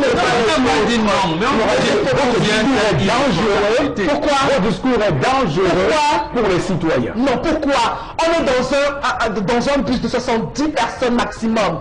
Pourquoi je devrais accepter une 71e personne? Je dois m'offusquer. Mais sauf que nous, on est là, on ne fait rien. On laisse passer. D'accord. Mais pourquoi? Parce que je suis stressé? C'est compris. Non, parce qu'il y a des organismes chargés pour cela. Mais nous également, c'est la masse. Charles, c'est vous qui dites ici qu'il faut qu'on constitue une masse critique. Alors, mais comment? Par la sensibilisation. C'est-à-dire que vous appelez la gens en disant voilà. Mais vous ne sortez pas. La masse, non. Il faut lui dire ça en des termes clairs et pour qu'elle comprenne très bien. Quand on dit masse critique, c'est des électeurs qui vont aller changer les choses. Non, mais il n'y a pas de chose à dire. En attendant, je ne suis pas d'accord avec ce que Charles a dit. Ce n'est pas parce que je suis stressé que je vais laisser mon frère camerounais dans la dérive. Non, on appelle à plus de responsabilité. L'État ne viendra pas aussi faire. Permettez-moi, je vais vous faire un exemple. Si le chauffeur s'est plaint de ses problèmes visuels chez son patron, qu'il a chassé, expulsé de son bureau en disant s'il ne veut pas travailler, il y a quelqu'un qui va le remplacer à l'immédiat. Ce même gars va monter avec la colère dans ce bus, il va rouler avec cette colère, il va se retrouver pour vous jeter. On est d'accord à ce niveau. Ce même gars, pour essayer de se calmer, va prendre une, parfois avec les encouragements des passagers, il va traverser les gendarmes qui devront lui faire le test, qui ne vont pas lui faire ce test, il va le traverser, il va arriver devant les agents de sécurité routière qui eux le contrôle ne vont pas contrôler. Merci beaucoup pour ce sujet interpellation de ce matin. On va simplement, madame, monsieur, vous inviter tout de suite à être attentif à ce qui va se passer parce qu'on va tourner une séquence assez spéciale de télévision avec la Générale d'Industrie qu'on a sur le plateau B ce matin. Et pour en parler, monsieur Jean-Pierre Borda, il est directeur général adjoint, mais également monsieur Aurélien Tafak Fosso, il est technico-commercial. Alors, bonjour à vous, chers messieurs. Bonjour, merci. Alors, la première question, je vais la poser à Jean-Pierre Bobda, c'est le DGA, le directeur général adjoint de Générale d'Industrie, la Générale d'Industrie. Alors, présentez-nous la Générale d'Industrie. Alors, la Générale d'Industrie, c'est une société de droit camerounais, bien sûr, spécialisée dans la prestation des services électrotechniques et électromécaniques. Nous faisons également dans la confection des flexibles hydrauliques. On fait des flexibles pour tout type de fluide, allant des diamètres très petits comme 1/4 de pouce ou 3 mm, jusqu'au diamètre 2 pouces 1/2, c'est-à-dire 63. Nous faisons ces flexibles pour des pressions allant de très très basse pression aux pressions beaucoup plus élevées. Nous faisons jusqu'aux pressions de 600 bars. D'accord. Non, j'ai pas fini. Nous avons également dans nos services, nous faisons de la fabrication mécanique. Nous faisons, nous avons importé au Cameroun une technologie de filtration des huiles en dérivés que nous avons appelée la G2F. C'est une technologie très très innovante. Également, nous faisons la distribution du matériel de transmission de puissance mécanique. Je veux parler des roulements, des courroies, des joints d'étanchéité. Aussi, nous nous représentons en Afrique centrale le moteur Brook Crompton. C'est des moteurs très robustes de classe IE3. Donc on va dire que depuis 1995, la Générale d'Industrie est aux côtés des professionnels de l'industrie. Alors qu'est-ce qui vous distingue des autres entreprises du même secteur d'activité? Alors, la Générale d'Industrie se définit plutôt comme un partenaire des services techniques et des services de maintenance des industries. Nous accompagnons les services techniques et les services de maintenance dans la recherche des solutions à leurs problèmes de maintenance. Nous leur permettons de maîtriser leurs coûts de maintenance, non seulement en agissant sur les prix, mais également en leur proposant des services et des produits de très bonne qualité. Aussi, nous n'accompagnons pas seulement les grandes industries, nous travaillons même avec les artisans, comme les boulangeries, et même les moulins, même les simples moulins du quartier. Donc tout le monde, des plus grandes entreprises jusqu'aux simples particuliers, trouve son compte à la Générale d'Industrie. Voilà, on va surtout dire que la Générale d'Industrie, c'est une haute efficacité pour de faibles coûts de fonctionnement. Alors, à vous, Monsieur Aurélien Tsafak Fosso, parlez-nous de votre département technique, du moins un accent sur le département électrotechnique. Bon, tout d'abord, je voudrais dire bonjour à tous les spectateurs. Oui, les téléspectateurs. Téléspectateurs autant pour moi. Oui. La Générale Industrie est une société de prestation de services. Nous avons 3 ateliers. Nous avons l'atelier de fabrication mécanique. Nous faisons purement dans ce qu'on appelle le tournage, le fraisage. Nous avons aussi une machine appelée équilibreuse. Nous faisons dans l'équilibrage. Nous faisons aussi dans la soudure industrielle, la soudure en aluminium. Nous avons aussi également un atelier de rebobinage. Donc nous pouvons rebobiner les moteurs, quel que soit le type de moteur qui arrive chez nous. Les moteurs qui peuvent varier entre 0,05 kW à 22 kW. Des moteurs qui peuvent également varier entre 0,75 kW jusqu'à 400 kW. Nous avons également un atelier de flexible, de sertissage. Donc dans cet atelier, nous faisons ce qu'on appelle le sertissage de flexible en fonction des différents raccords. Donc les flexibles, ça varie. Nous avons des flexibles qu'on peut sertir jusqu'à la haute pression, basse pression, moyenne pression. D'accord.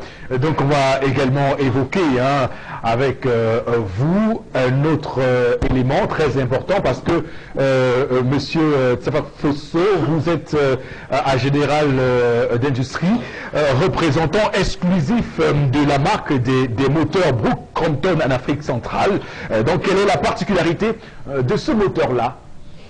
Bien. Moteur de marque Brook Crompton. Nous sommes représentants exclusifs de ce moteur en Afrique centrale. Alors, c'est des moteurs à caracasse aluminium qui peuvent varier entre 0,05 kW à 22 kW autant pour moi, avec les hauteurs d'axe qui varient également de 63 à 180. Alors, nous avons également des moteurs Brockhampton de carcasse en fonte qui varient entre 0,75 kW à 400 kW, avec également les hauteurs d'axe de 63 à 355 mm. Alors, je voudrais dire à tout le monde que les moteurs Brockhampton sont des moteurs moins gourmands en courant électrique. C'est des moteurs robustes, c'est des moteurs flexibles, c'est des moteurs faciles à entretenir, c'est des moteurs qui sont très fiables, qui fournissent de très bons rendements. Et je voudrais aussi ajouter que ces moteurs sont des moteurs à carcasse en aluminium qui chauffent moins, et c'est des moteurs qui produisent moins de bruit. Alors, là, vous avez derrière vous un exemple de moteur Brockhampton. On a des moteurs Brockhampton de classe IE3. Je rappelle à tous les téléspectateurs que nous avons sur le marché 3 classes de moteurs. Alors, nous avons les moteurs de classe IE1, les moteurs de classe IE2, les moteurs de classe IE3. Alors, pour ce qui nous concerne, c'est des moteurs de classe IE2. IE3, autant pour moi, c'est des moteurs modernes. C'est des moteurs, tels que vous allez le voir, des moteurs certifiés ISO 9001. Et c'est également des moteurs avec des variations d'axe, comme je viens de le dire, variant entre 63 à 180, variant également entre 56 à 355. Merci. D'accord, très bien. Je rappelle que Tsafak Fosso Aurélien, il est technico-commercial chez la Générale d'Industrie. On voit bien qu'il maîtrise son sujet. Alors je reviens à vous, DG adjoint, directeur général adjoint, Monsieur Bobda. Alors vous êtes présent à la FIAC 2018. Qu'est-ce qui est réservé à votre EMAM clientèle? Alors la Générale d'Industrie a son EMAM clientèle à la FIAC propose des bons de remise pour toutes les prestations allant de 10% jusqu'à 30%. Jusqu'à 30%. Ces bons de remise sont valables. En fait, c'est valable depuis le début de cette grande fête du commerce jusqu'au 24 avril 2018. Voilà ce que nous proposons. Voilà ce que la Générale d'Industrie propose à son aimable clientèle. On va rapidement terminer avec, pour savoir où est située la Générale d'Industrie et les contacts si possible, hein, vraiment. Voilà, la Générale d'Industrie à Douala déjà a 2 sites.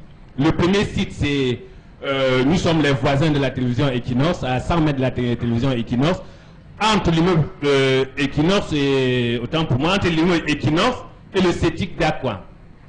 Nous avons également un autre site à Bonadibon, à la nouvelle Bonadibon, au 967 rue Franksville. C'est le lieu communal appelé Gabanin, excusez-moi, et l'immeuble général d'industrie. Nous sommes présents également à Yaoundé, au quartier Vokatanganambala, lieu du monté Coron. Là, nous répondons au téléphone 699 67 24 22. D'accord. Peut-être aussi un mot à la dame qui vous accompagne parce qu'elle vous a regardé. Voilà, oui, elle va reparler de notre département technique. Voilà, un mot rapidement parce que le temps. Alors, dans le département électrotechnique, nous prenons en compte les travaux de rebobinage des moteurs synchrones et asynchrones. Nous rebobinons des transformateurs, en fait la maintenance générale. Nous réparons également des postes de soudure. Nous faisons également la maintenance sur des groupes électrogènes. Nous prenons également en compte la maintenance des moteurs pompes immergés et submersibles. D'accord, très bien. Merci beaucoup à vous. C'était intéressant de laisser une voix féminine, évidemment, parler de ces sujets électroniques.